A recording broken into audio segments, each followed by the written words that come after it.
பழவேற்காடு ஏரியும் கடலும் சந்திக்கும் முகத்வார பகுதியில் உள்ள மணல் அடைப்பை சரி செய்து மீன்பிடி தொழிலை மேம்படுத்த வேண்டும் என மீனவர்கள் வலியுறுத்தியுள்ளனர். திருவள்ளூர் மாவட்டம் பொன்னேரியை அடுத்த பழவேற்காடு ஏரியும் கடலும் சந்திக்கும் முகத்வாரம் பகுதி தற்பொழுது தூர்ந்து போயுள்ளது.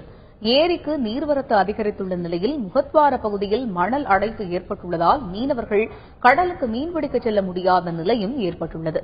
எனவே மீன்பிடி தொழிலை மேம்படுத்தும் வகையில் முகத்வார பகுதியை தூர்வார பழவேற்காடு ஏரியில் மீன்பிடிப்பு தொழிலை ஊக்குவிக்க வேண்டும் என அதிகாரிகளுக்கு மீனவர்கள் கோரிக்கை விடுத்துள்ளனர்.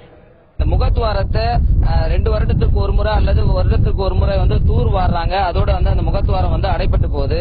இது பலதரப்பட்ட முறையில சட்டமன்ற உறுப்பினரையும் பாராளுமன்ற உறுப்பினரையும் கேட்டு அவங்க ஏதாவது ஒரு நடவடிக்கை எடுக்கிறன்ற பேர்ல தற்காலிக நடவடிக்கை தான் எடுக்கிறாங்களே தவிர நிரந்தர தீர்வு காணல.